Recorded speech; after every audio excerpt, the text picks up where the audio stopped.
रजा बख्श रोजी देहो राजक रहीम। वाहिगुरु जी का खालसा वाहिगुरु जी की फतेह। सतगुरां दे पावन दरबार विच साहिब सतगुरु गुरु गोबिंद सिंह सच्चे पातशाह जी दे आगमन पुरब नूं मुख रखदिआं हाजरियां भर रहे गुरु प्यारे गुरु सवारे सत संगी जनों, पातशाह साहिब श्री गुरु ग्रंथ साहिब जी दी अमृत बाणी दे कीर्तन नाल जुड़े सी। आओ कुछ समा तवारीख दे पन्नियां विचों विचारने नाल सांझ पाउण दा यतन करिए। जोगी अलायार खान दी लिखत विच कलगियां वाले पातशाह धन साहिब श्री गुरु गोबिंद सिंह साहिब जी नूं बड़ी ही मुकम्मल सच्ची विचारधारा दी अधीनगी विच लिआंदा गया। संपूर्ण तौर ते वेखिया जावे ते कलगियां वाले पातशाह दी सिफत नूं बयान नहीं कीता जा सकदा, पर अगर गुरु पातशाह दे जीवन नूं वेखांगे ते एहसास हुंदे कि शायद दुनिया विच ऐसा पीर पैगंबर, ऐसा राजनेता, ऐसा धार्मिक आगू पहला ना कदी होया ते ना परत के बाद विच होएगा। कलगियां वाले पातशाह बारे जोगी अलायार खान दी लिखत है। वो कहंदे करतार की सौगंध व नानक की कसम है, तारीफ जितनी करो गोबिंद की वो कम है। उस शायर ने अपने लफ्जां नूं संकोचिया है। एक गुल खां नाम दा लिखारी जोगी अलायार खान दा चचेरा भरा सी। उहदी एक लिखत फारसी विच मिलदी है जिस विच ओ जोगी अलायार खान बारे कुछ लिखदे। कहंदे ए ओ शख्सियत होई जिसने अपनी सारी जिंदगी उस मुर्शद दी सिफत विच गुजारी जिसने इस दुनिया दी धरती ते इनकलाब लियांदा, सच ते हक दी विरासत खड़ी कीती। सारी जिंदगी उस बंदे दी, उस गुरु दी सिफत कीती जिन्हें इस संसार अंदर मनुखा नूं जीना सिखा दिता। वो कहंदे मेरे उस भरा दे, मेरे उस परिवार दे मैंबर दे समुचे जीवन विच एक ही नाम सी जेड़ा नाम बार बार पुकार के आउंदा सी ते लोग कहंदे सन धन गुरु गोबिंद सिंह पातशाह जी। उन्हें लिखे करतार की सौगंध व नानक की कसम है, तारीफ जितनी करो गोबिंद की वो कम है। हर चंद मेरे हाथ में। वो कहंदे मेरे कोल कागज भी है, मेरे कोल कलम भी है, मेरे कोल अखर भी ने, पर अज ना मेरी कलम चलदी है ते ना मेरा हाथ चलदे। गुरु पातशाह दी सिफत मैं कागज दे हिरदे ते लिख नहीं सकदा। करतार की सौगंध व नानक की कसम, तारीफ जितनी करो गोबिंद की वो कम। हर चंद मेरे हाथ में पुरजोर कलम, सतगुरु के लिखू वसब कहां ताबे रकम। इतने समय विच इतिहास नूं समेटिया नहीं जा सकदा, पर कुछ को नुकते आप जी दे सामने रखने चाहांगा। पहली गल, जदों कलगियां वाले पातशाह दा नाम हिंदुस्तान दी तवारीख विच लिया जाएगा ते हर एक शरदा दे नाल सीस झुकाएगा। अज जदों भी कदी रेप हुंदे, बलात्कार हुंदे, किसे दी धी भैन दी इज्जत नाल छेड़छाड़ हुंदी है ते लोग एजिटेशनां करदे ने, लोग अनेकां प्रकार दे रोष मुजाहरे करदे ने। इंसाफ मिलना चाहिए, इंसाफ नहीं मिलदा। वो समा सी जदों हिंदुस्तान दी धरती ते किसी धी दा, किसी भैन दा जिक्र हुंदा सी ते कलगियां वाला अपनी तलवार नाल इंसाफ करदा सी, आप इंसाफ मिलदा सी ते लोग सरकारे दरबारे नहीं सन जांदे। लोग अपने घरां अंदर कोई भी घटना वापरदी है, भावें वो हिंदू है, भावें वो मुसलमान है, भावें वो ईसाई, जैनी, बोधी, पारसी कोई भी है, जिहदे घर अंदर एक वार गुरु दी विचारधारा टिक जांदी सी, वो अपने घर अंदर झगड़े दी रिपोर्ट लैके सरकार कोल नहीं सी जांदा, वो झगड़ा गुरु पातशाह दे कोल निबेड़िया जांदा सी। मैं इतिहास दे कुछ सर्वेखण आप दे सामने रखने चाहना। सन 1666 22 दसंबर नूं पटना साहिब दी धरती ते सतगुरु दा प्रकाश हुंदा है। बचपन दा नाम गोबिंद राय है ते जिस वक्त गुरु पातशाह बचपन दे चोज वरताउंदे ने, हकीकी तौर ते शायद उस महान सतगुरु दी जीवन शैली दी शुरुआत ही कोई अजीबो गरीब सी। पटने दी धरती ते किते रहीम बख्श ते करीम बख्श बैठे, पटने दी धरती ते किते पंडित शिवदत्त वर्गे बैठे ने, पटने दी धरती ते राजा फतेह चंद मैणी ते उसदी राणी ते बहुत सारे ਉਹ ਹਾਣੀ जिन्हां ने अपनी जिंदगी विच गुरु पातशाह दे नाल जीवन बतीत कीता। एक छोटा जिहा पख तवारीख दे पन्निਆਂ विचों गुरु पातशाह दा एक हानी पटना साहिब दी धरती से सी गोपाल दा आनंद कारज होया। ਉਹਦੇ घर अंदर पुत्र पैदा होया राय राम।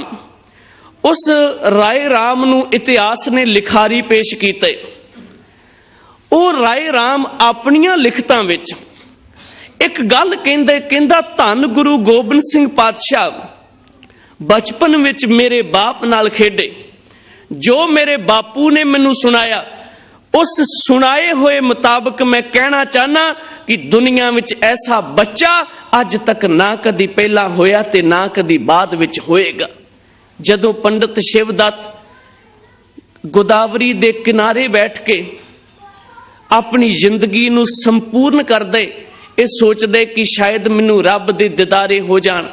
मैं एक बेनती करा, कलगियां वाले दी जीवनी नूं पढ़ियो। सन 1708 जिस दिन पातशाह ने साडी झोली विच ये दात पा के गुरु ग्रंथ साहिब नूं गुरगद्दी बख्श के सब सिखन को हुक्म है गुरु मान्यो ग्रंथ किया सी, उस दिन प्यारे सिखा ने एक सवाल कीता सी भाई प्यारे धर्म सिंह होरां ने।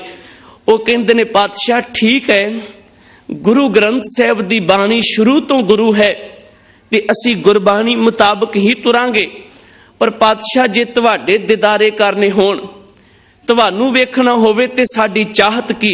मैं इतिहास नूं थोड़ा जोड़ना चाहना। पंडित शिवदत्त जेड़ी चाहत लैके बैठे, ओही चाहत सन 1708 विच गुरु के प्यारे सिंघां दी है। जिस चाहत विच रहीम बख्श ते करीम बख्श बैठे, उसे चाहत विच नादेड़ दी धरती ते भरे इकट्ठ विच लोग बैठे ने। पर कमाल दी गल वेखो, जिस चाहत दी संपूर्णता रहीम बख्श ते करीम बख्श ते पंडित शिवदत्त ने कीती, प्यारे भाई धर्म सिंह ते होर हजारां सिखां ने भी उस नूं संपूर्ण कीता। किवें?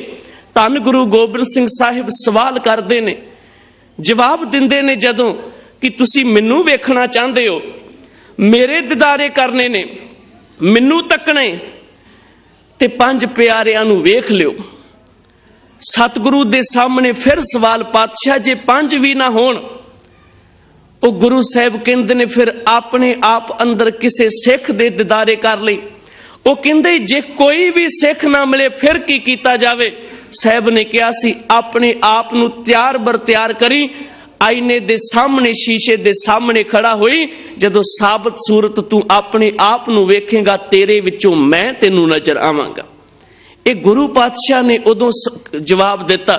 ते जिस दिन पंडित शिवदत्त पहली बार अपनी जिंदगी विच 4.5 साल दे बालक गोबिंद राय दे सामने बैठदे, अपने अंदर दी ख्वाहिश पेश करदे, बालक गोबिंद राय पुछदे ने पंडित जी कास वास्ते इस जगह ते बैठे हो? पंडित जवाब दिंदे मेरी चाहत है, मैं खुदा नू रब नू मिलना चाहना। उस बच्चे ने ऐसियां गल्लां परमात्मा दी कीतियां। राजा फतेह चंद मैणी अपने काफले समेत गुजरदा सी। पंडित शिवदत्त ने पुकार के कहा, फतेह चंद अज मैं तेनू एक गल कहनी चाहना, मेरी गल बड़ी ध्यान नाल सुनी। फतेह चंद मैणी आया, उन्हें पंडित शिवदत्त नू नमस्कार कीती, क्योंकि इतिहास कहंदे फतेह चंद मैणी पंडित शिवदत्त नू अपना धर्म गुरु समझदा सी। वो रब दा प्यारा सच दी आवाज वाला सी, उन्हें अपनी जिंदगी अंदर संपूर्णता ते पहुंचना सी। पर जीवन दे विच जिस रस्ते ते तुर रहा सी, शायद वो रस्ता संपूर्णता वाला ने। पंडित नूं अपने अंदर जो ज्ञान होया, अनुभव होया, उस मुताबिक फतेह चंद मैणी नूं कोल सद के कहंदे कि ऐ राजन, तेरे कोल ताकत है, पर अज तक असी दोनों बैठ के जदों भी रब दी गल करदे सन, तांग सी परमात्मा दे दीदारियां दी, मालिक दे दर्शनां दी, रब दिस पवे। पर अज एक बालक नूं वेखिया जिहड़ा सच्ची रब दा रूप है। फतेह चंद कहंदा कौन? कहंदा गुरु तेग बहादुर पातशाह दा पुत गुरु गोबिंद राय, जिहड़ा कि मेरे कोल आके बैठा ते मैनू इंज महसूस होया जिस परमात्मा नू, जिस रब नू मैं वेखना चाहना, वो परमात्मा, वो रब ए बालक दे अंदर बैठा है। उन्हें फिर राजा फतेह चंद मैणी ते पंडित शिवदत्त, ये इतिहास प्रिंसीपल सतबीर सिंह ते डॉक्टर गंडा सिंह ने पेश कीते। पंडित शिवदत्त ते राजा फतेह चंद मैणी रोज सवेरे बैठदे, जाके आवाज मार के बालक गोबिंद राय नू लैके आउंदे ते अपनियां अखां दे सामने बिठा के एक गल आखदे, बेटा तू साडी नजर विच छोटा जरूर है, पर रब दा रूप एक किरपा करी, जिन्ना चिर तक असीं चाहिए तू अपने दिदारे सानू दिंदा रहे। इतिहास कहंदे गुरु पातशाह ने उत्थे एक गल कही कि ऐ पंडित जी ते ऐ राजन, तुहाडे कोल ताकत है, बजुर्गी दी अवस्था विच हो, जे मेरे विचों रब नू वेखना चाहुंदे हो, ये तुहाडे अंदर दी सोच है, मैनू रब समझदे हो, ये तुहाडे अंदर दी सोच है। पर जे संसार दे अंदर परमात्मा नू हर थां वेखना है ते ओदे स्वरूप नू कायम रख के हर एक जीव विचों रब नू वेखिया करो। केवल मेरे विचों नहीं, मेरे हानी आउण उन्हां विचों भी रब दिसे। कोई बजुर्ग तुहाडे अखां दे सामने बैठा होवे, उन्हां विचों भी रब दिसे। कोई तुहाडीआं अखां दे सामने गरीब बैठा होवे, ओदे विचों भी रब दिसे। जिस दिन हर थां हर जगह ते तुसीं रब नू वेखोगे, परमात्मा नू लभण जाण दी लोड़ नहीं, परमात्मा दे दीदारे तुहानू घर बैठिया होणगे। पंडित शिवदत्त उन्हें अपनी जिंदगी दे 5 साल पटने दी धरती ते बतीत कीते, ते जिन्ना चिर गुरु पातशाह उस जगह ते रहे, रोज दीदारे करदा सी। वेखो ऐसियां भागां वालियां रूहां हुंदियां ने जिन्हां ते गुरु बड़ी बख्शिश करदे।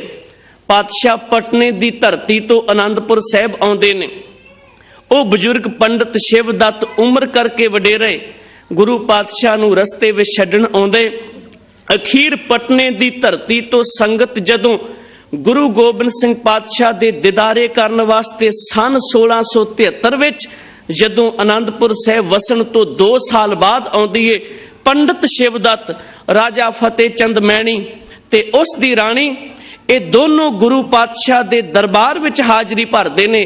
पंडित शिवदत्त आनंदपुर दी धरती ते अकाल चलाना करदे ते जाण तो पहला ओदी खवाइश सी कि मैं चाहना मैं कलगियां वाले पातशाह दे हथों अपनी चिखा नूं लांबू लवावां, दुनिया विच मेरा पुੱਤ केवल कलगियां वाले। ते गुरु पातशाह ने अपनियां हत्थां नाल 1 दसंबर सन 1673 नूं आनंदपुर साहिब दी धरती ते पंडित शिवदत्त दा संस्कार कीता सी।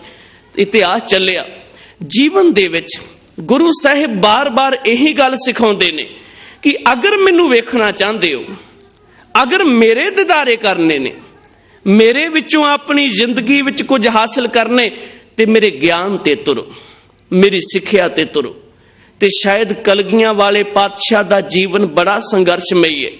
जे केवल ते केवल डेट वाइज गल करिए, 1666 तो बाद 5 साल दी उम्र विच पटने जाना, सन 1671 तो बाद 4 साल बतीत होए। 4 साल विच 3 वार बापू दा मिलाप होया।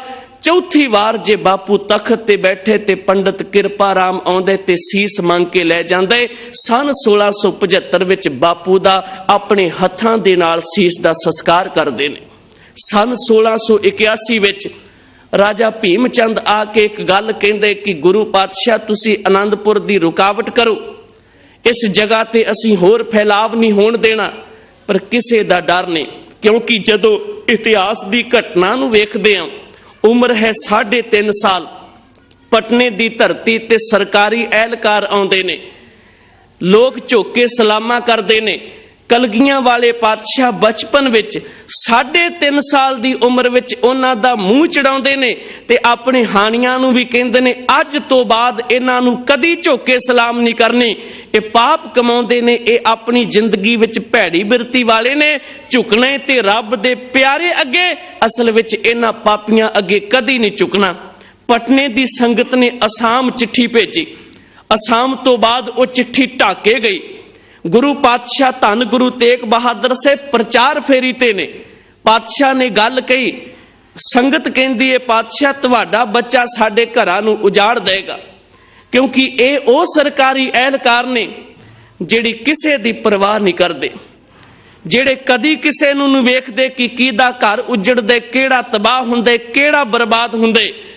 गुरु साहिब जदों पटने दी संगत दी ये गल सुनदे ने कि गुरु गोबिंद राय ने बचपन विच अपनी अखां दे सामने आए हुए एहलकारां नूं झुक के सलाम नहीं कीती, नमस्कार नहीं कीती, चिड़ाया है, गलती ते गुस्ताखी कीती है, ते जदों जिहड़ी चिट्ठी परत के वापस आउंदी है, गोबिंद राम ने अपनियां पर्चियां विच लिखे कि सतगुरु गुरु तेग बहादुर साहब कहंदे ने गोबिंद जो किया सो भला किया, जो गुरु ने कीते वो चंगा कीता है। अगर कोई सरकारी एहलकार दर पे आए बैठे तो पवांदी देनी सरांदी नहीं, डरना नहीं, झुकना नहीं, क्योंकि साडे घर दा सिद्धांत है भै काहू को देत नह भै मानत आन, कहो नानक सुन रे मना ज्ञानी ताहे बखान। सन 1682 भीमचंद कहंदे तुसी आनंदपुर दी धरती ते ए जितना भी प्रकरण चलाउंदे हो बंद कर दिओ। साहब कहंदे ने अज तक झुकना सिखिया नहीं ते रुकना सिखिया नहीं, हुण ये काफला बहुत अगे तुरेगा। ताही तां जदों इतिहासक सर्वेखण नूं पढ़ांगे, ये उस गुरु दी विचारधारा है जिस गुरु ने समाज नूं तब्दील कीता ते कीता किवें। 2 श्लोक ने शायर दे, वो कहंदे ओ लोग जेड़े कहंदे सन हम तो तोलन जाने तकड़ी, नंगी करद कबू नहीं पकड़ी, चिड़ी उड़े डर से मर जाए, इन तुर्कन से कैसे लड़ पाए।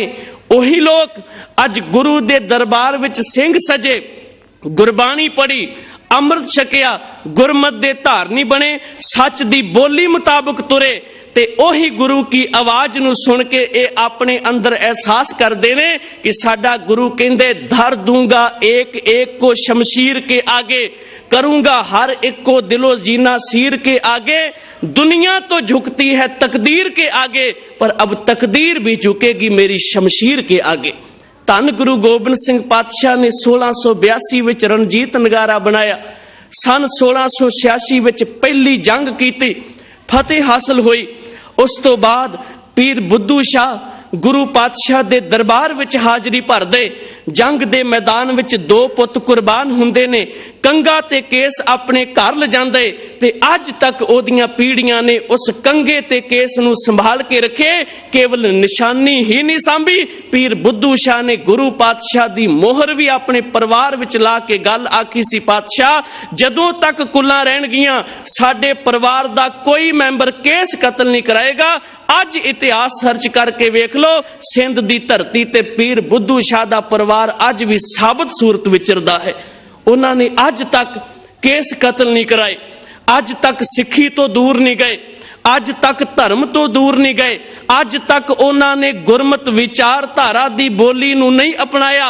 वो 5 वक्त दे कुरान दे नवाजी ने, नवाज पढ़ते ने, पर अमृत वेले जदों भी उठते ने उन्हां दे परिवार दी एजुटेशन मुताबिक वो लिखत वाली लिखारियां ने गल पेश की कि अमृत वेले वो मूल मंत्र दे जाप तो शुरुआत करते ने। ये उन्हां दा सिदक है जिहड़े अपनी जिंदगी विच गुरु की गल नूं अपना गए।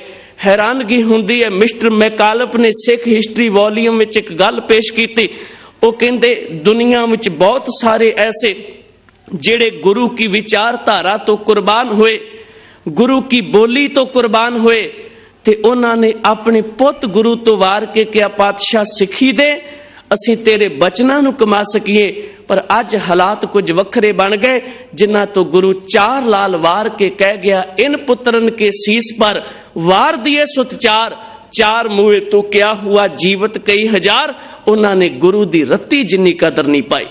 माफ करना, एक गल हमेशा याद रखियो, जदों भी कलगियां वाले दा आगमन पुरब मनाइए, गुरु दा सब तो पहला सिद्धांत सी केस गुरु दी मोहर ने। इन्हां दी कदर कर, जे केसां दी कदर करन दी जाच आ गई, साबित सूरत रहना सीख गया, रब दी रजा विच जीण दी भी जाच आ जाएगी। एक छोटा जिहा पक्ष मैं कह के संपूर्णता दास ने अगे भी दुराहे बाजपुर हाजरी भरनी। एक पक्ष जिस बोली विच आपां अज खड़े हां, क्योंकि गुरु पातशाह दा जीवन वेखिए, डेट वाइज 86 विच भंगाणी दा जंग, 87 विच साहिबजादा अजीत सिंह दा आगमन, 88 विच नदौड़ दा जंग, 1689 विच धन गुरु गोबिंद सिंह पातशाह दे दूसरे साहिबजादे आगमन हुंदे। उस तो बाद 91 विच तीसरी जंग, 93 विच चौथी जंग, 95 विच पंजवीं जंग, 97 विच छेवीं जंग, 98 दे साल अंदर 3 जंगां हुंदियां ने। उस तो बाद हर एक पल अंदर संघर्ष है। सन 1699 दी विसाखी वाले दिन खालसा सजाउंदे ने। उस तो बाद 1701, 1702, 1703, 1704 इतिहास दा एक एक पन्ना शायद रोज ही कई ਸਿੰਘਾਂ ਦੀਆਂ शहीदियां दे नाल भरिया नजर आउंदे। कदी भाई साहब गुरु के प्यार वाले अखां दे सामने कुर्बानी करते ने, ते कदी ਉਹ भी विरासत नजर आउंदी है जिथे रोटियां खाण वाले तां भज जांदे ने, पर सिੱਖੀ ਨੂੰ कमाउण वाले मस्त हाथियां दा मुकाबला करते ने। यही इतिहास का सर्वेखण है। सन 1704 विच किला छड्डदे ने, 2 सरहंद दियां नीहां विच खड़े, 2 चमकौर दी गड़ी विच खड़े।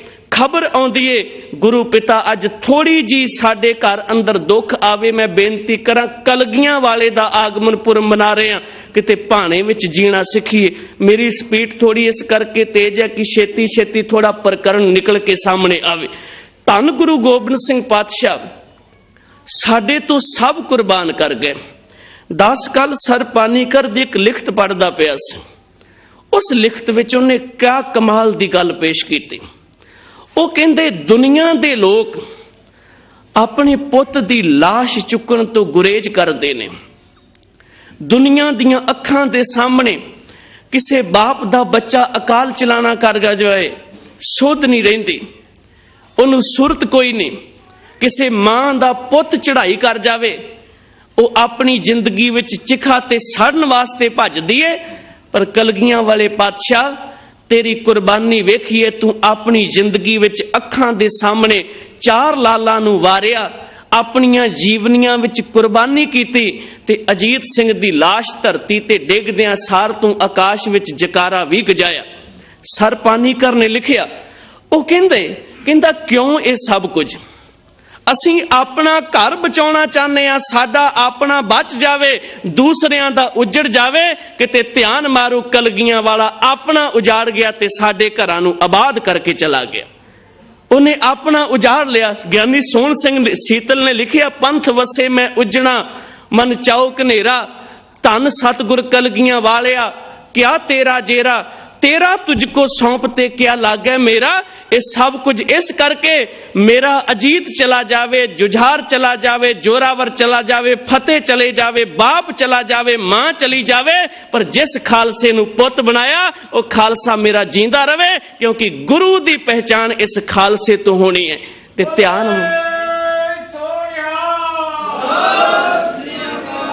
ध्यान मार के वेखो किन्नी को असी उस विरासत दी कदर पाई।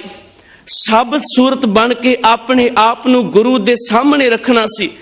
असी कहने आ परमात्मा जी दिदारे दिओ, रब जी तुहाडे दर्शन होण। मैं जिहड़ी घटना आप दे सामने रखी उन्होंने थोड़ा तवज्जो दिओ। परमात्मा बारे दिदारियां दी तांग लैके बैठे हैं, दर्शन करना चाहुंदे हैं, ते गुरबाणी विच किते दर्शनां दे शब्द आउण ते अपने शरीर नूं बहुत हिलाउने आ। कहने आ दर्शन देख जीवां गुर तेरा, पूरन कर्म होए प्रभ मेरा, एह बिनंती सुन प्रभ मेरे, देह नाम कर अपने चेहरे। अरदास है गुरु जी सानू दिदारे बख्शो। गुरु कहंदे मैं तां दिदारे ऑलरेडी तुहानू बख्शिश कीते ने, साबित सूरत हो के शीशे दे सामने खड़ो मैं दिखांगा, पर कदी तुसीं उन्हां दिदारियां नू करन दी कोशिश ही कोई नहीं कीती। माफ करना, गुरु पातशाह चमकौर दी गड़ी तो निकलते ने ਤੇ ਜੋੜਾ ਲਾ ਕੇ ਨਿਕਲਦੇ ਨੇ, ਕਿਤੇ ਮੇਰੇ ਸਿੱਖ ਦੇ ਕੇਸਾਂ ਤੇ ਪੈਰ ਨਾ ਪੈ ਕੇ ਉਹਨਾਂ ਦੀ ਬੇਅਦਬੀ ਨਾ ਹੋ ਜਾਵੇ। ਅੱਜ ਦਾ ਸਿੱਖ 5 ਰੁਪਏ ਦੇ ਕੇ ਨਾਈ ਦੀ ਦੁਕਾਨ ਤੇ ਖੜਾ ਹੋ ਕੇ ਕਹਿੰਦੇ ਕਤਲ ਕਰ ਦੇ, ਕਿਉਂਕਿ ਗੁਰੂ ਨਾਲ ਪਿਆਰ ਨਹੀਂ, ਪਿਆਰ ਹੈ ਸੰਸਾਰ ਦੀ ਹੀਰੋਗਿਰੀ ਨਾਲ। ਮੈਂ ਅਖੀਰ ਵਿੱਚ ਬੇਨਤੀ ਕਹਿ ਕੇ ਸੰਪੂਰਨਤਾ ਫੈਨ ਬਣੀਏ ਗੁਰੂ ਗੋਬਿੰਦ ਸਿੰਘ ਪਾਤਸ਼ਾਹ ਦੇ, ਆਪਣੀ ਜ਼ਿੰਦਗੀ ਦਾ ਰੋਲ ਮਾਡਲ ਬਣਾਈਏ ਸਾਹਿਬਜ਼ਾਦਿਆਂ ਨੂੰ, ਇਤਿਹਾਸ ਦੀ ਤਵਾਰੀਖ ਨੂੰ ਵਾਚ ਕੇ ਵੇਖੀਏ, ਤੇ ਜਿਸ ਦਿਨ ਮੁਕੰਮਲਤਾ ਤੇ ਬੈਠਾਂਗੇ ਉਸ ਦਿਨ ਗੁਰੂ ਵੀ ਖੁਸ਼ ਹੋ ਜਾਏਗਾ ਤੇ ਕਹੇਗਾ ਵਾਹ ਸਿੱਖੋ, ਮੈਂ 4 ਲਾਲ ਵਾਰ ਕੇ ਕੋਈ ਗਲਤੀ ਨਹੀਂ ਕੀਤੀ, ਤੁਸੀਂ ਮੇਰੀ ਕਦਰ ਜ਼ਰੂਰ ਪਾਈ ਹੈ। ਪਾਈਏ ਕਦਰ, ਤਾਂ ਸੰਪੂਰਨਤਾ ਤੇ ਸਿਖਰਤਾ ਮਿਲੇਗੀ। ਇੱਕ ਛੋਟਾ ਜਿਹਾ ਪੱਖ ਗੁਰੂ ਗੋਬਿੰਦ ਸਿੰਘ ਸਾਹਿਬ ਨੇ ਆਪਣੀ ਜ਼ਿੰਦਗੀ ਵਿੱਚ, ਕਿਉਂਕਿ ਅਕਸਰ ਬਹੁਤ ਸਾਰੇ ਸਵਾਲਾਤ ਖੜੇ ਹੁੰਦੇ ਨੇ, ਹਥਿਆਰ ਕਿਉਂ? ਬਹੁਤ ਸਾਰੇ ਸਵਾਲਾਤ ਖੜੇ ਹੁੰਦੇ ਨੇ, ਤਲਵਾਰਬਾਜ਼ੀ ਕਿਉਂ? ਬੜੇ ਲੋਕ ਆਪਣੀ ਜ਼ਿੰਦਗੀ ਵਿੱਚ ਭੈੜੀ ਸ਼ਬਦਾਵਲੀ ਵਰਤਦੇ ਨੇ, ਪਰ ਯਾਦ ਰੱਖੋ ਸ਼ਾਇਦ ਗੁਰੂ ਪਾਤਸ਼ਾਹ ਦੇ ਉਸ ਸਿਧਾਂਤ ਨੂੰ 1984 ਵਿੱਚ 1984 ਵਿੱਚ ਵੀ ਵਰਤਿਆ ਗਿਆ ਸੀ। ਜਦੋਂ ਹਿੰਦੁਸਤਾਨ ਦੀ ਧਰਤੀ ਤੇ ਇਨਸਾਫ ਨਹੀਂ ਸੀ ਮਿਲਦਾ, ਜਿਨ੍ਹਾਂ ਨੇ ਇਨਸਾਫ ਕਰਨਾ ਸੀ ਉਹ ਵੱਡੀ ਲੈ ਕੇ ਹੱਕ ਗਵਾਉਂਦੇ ਸਨ। ਜਿਹੜੇ ਰਾਜੇ ਤੋਂ ਲੋਕ ਆਪਣੀ ਜ਼ਿੰਦਗੀ ਵਿੱਚ ਸਹਾਰੇ ਦੀ ਆਸ ਰੱਖਦੇ ਨੇ, ਉਹ ਘਰਾਂ ਨੂੰ ਤਬਾਹ ਕਰਦੇ ਤੇ ਲੁੱਟਦੇ ਸਨ। ਜਦੋਂ ਕਿਤੇ ਉਹ ਇਨਸਾਫ ਨਹੀਂ ਮਿਲਿਆ, ਮੇਰੇ ਗੁਰੂ ਨੇ ਹੱਥ ਵਿੱਚ ਹਥਿਆਰ ਫੜਾ ਕੇ ਕਿਹਾ ਤੁਸੀਂ ਆਪ ਇਨਸਾਫ ਕਰੋ।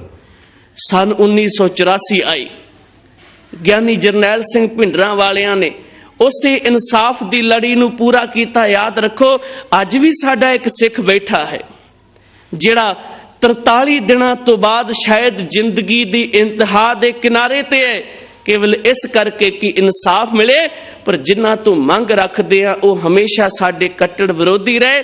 ਗੁਰੂ ਪਾਤਸ਼ਾਹ ਨੇ ਜਿਸ ਇਨਸਾਫ ਦੀ ਗੱਲ ਕੀਤੀ, ਖਾਲਸਾ ਅੱਜ ਵੀ ਕਰਦੇ, ਪਰ ਅੱਜ ਅਸੀਂ ਕਮਜ਼ੋਰ ਹੋ ਜਾਂਦੇ ਆ, ਕਿਉਂਕਿ ਸਾਡੀਆਂ ਟੰਗਾਂ ਖਿੱਚਣ ਵਾਲੇ ਵੀ ਸਾਡੇ ਆਪਣੇ ਨੇ, ਸਾਨੂੰ ਬਰਬਾਦ ਕਰਨ ਵਾਲੇ ਵੀ ਸਾਡੇ ਆਪਣੇ ਨੇ, ਵਾਅਦਾ ਖਿਲਾਫੀ ਕਰਨ ਵਾਲੇ ਵੀ ਸਾਡੇ ਆਪਣੇ ਨੇ। ਤੇ ਸਰ ਪਾਨੀ ਕਰਨੇ ਜਿਹੜੀ ਗੱਲ ਕਹੀ ਸਿੱਖੋ, ਜਿਸ ਦਿਨ ਇਕੱਠੇ ਹੋ ਗਏ, ਜਿਸ ਦਿਨ ਤੁਸੀਂ ਜੁੜ ਕੇ ਬੈਠ ਗਏ, ਦੁਨੀਆ ਦੀ ਕੋਈ ਤਾਕਤ ਤੁਹਾਡੇ ਸਾਹਮਣੇ ਖੜ ਨਹੀਂ ਸਕਦੀ, ਕਿਉਂਕਿ ਤੁਸੀਂ ਉਸ ਬਾਪੂ ਦੇ ਪੁੱਤ, ਉਹ ਜਿਹੜਾ ਪੁੱਤ ਦੀ ਲਾਸ਼ ਦੇ ਕੋਲੋਂ ਦੀ ਲੰਘ ਕੇ ਵੀ ਖੁਸ਼ੀ ਦੇ ਗੀਤ ਗਾ ਕੇ ਜਾ ਕੇ ਕਹਿੰਦੇ ਮੈਨੂੰ ਕੋਈ ਪਰਵਾਹ ਨਹੀਂ, ਮੈਂ ਬਾਹਰ ਚੱਲਿਆ ਹਾਂ। ਗੁਰੂ ਕਿਰਪਾ ਕਰੇ ਸਾਨੂੰ ਜਾਚ ਆਵੇ, ਇਕੱਠੇ ਹੋ ਕੇ ਬੈਠੀਏ। ਭਾਈ ਗੁਰਬਖਸ਼ ਸਿੰਘ ਖਾਲਸਾ ਅਨਸ਼ਨ ਤੇ ਬੈਠੇ ਨੇ, ਉਹਨਾਂ ਦੇ ਹੱਕ ਵਿੱਚ ਆਵਾਜ਼ ਬੁਲੰਦ ਕਰੀਏ, ਤਾਂ ਕਿ ਜਿਨ੍ਹਾਂ ਸਿੰਘਾਂ ਨੂੰ ਜੇਲ੍ਹਾਂ ਵਿੱਚ ਕਈ ਸਾਲਾਂ ਤੋਂ ਬਿਨਾਂ ਸਜ਼ਾ ਤੋਂ ਰੱਖੇ, ਉਹ ਰਿਹਾ ਹੋ ਕੇ ਆਜ਼ਾਦੀ ਦਾ ਆਨੰਦ ਮਾਣ ਸਕਣ। ਅਰਦਾਸ ਕਰੀਏ ਉਸ ਸਿੰਘ ਨੂੰ ਚੜ੍ਹਦੀ ਕਲਾ ਮਿਲੇ।